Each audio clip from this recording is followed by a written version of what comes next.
has disappeared. 3 sixes from the final over. এবার যেন সব জল্পনা কল্পনার অবসর ঘটিয়ে আবারও বাংলাদেশ টিমে ফেরালেন বাংলাদেশের হার্ড হিটার ব্যাটসম্যান তামিম ইকবালকে বাংলাদেশের বিসিবিতে নতুন আসা ফারুক আহমেদ। আর যা দেখে রীতিমতো অবাক হয়েছেন হাজারো কোটি ক্রিকেট ভক্ত সমর্থকরা। হ্যাঁ দর্শক, বিস্তারিত জানুন পুরো ভিডিও জুড়ে। একটা সময় যে তামিমকে অবহেলা করে এমনকি নানান অজুহাত দিয়ে বাংলাদেশ টিম থেকে বের করে দিয়ে একের পর এক সিরিজ খেলে চলেছিলেন বাংলাদেশের বিসিবি বস নাজমুল হাসান পাপন।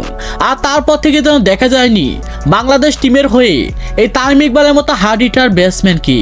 আর এবার 2025 সালে বিপিএল লিগে হার্ড হিটিং ব্যাটিং পারফরমেন্স এমনকি অভিজ্ঞ ক্যাপ্টেনের পরিচয় দিয়ে আবারও চ্যাম্পিয়ন ট্রফি তুলে নেওয়ার পরে যেন তামিম ইকবালকে বাংলাদেশ টিমে ফেরাতে ব্যস্ত হয়ে পড়েছেন বাংলাদেশের বিসিবিতে নতুন আসা ফারুক আহমেদ। ফারুক আহমেদের কথা হলো যে, আমি শুনবো না আর কোনো কারো কথা, আমি বুঝি না আর কারো কোনো কথা।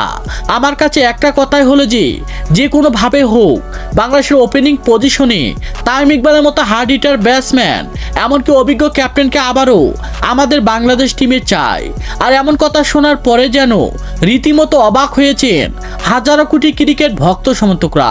তো দর্শক, পারবে কি শেষ পর্যন্ত বাংলাদেশের বিসিবি ফারুক আহমেদ আবারও তামিম ইকবালকে বাংলাদেশ টিমে ভিড়িয়ে আবারও বাংলাদেশ টিমকে আগের মতো করে পরিচালনা করতে? সে বিষয়ে আপনাদের গুরুত্বপূর্ণ মতামত জানাবেন আমাদের ভিডিওর কমেন্ট বক্সে। ধন্যবাদ।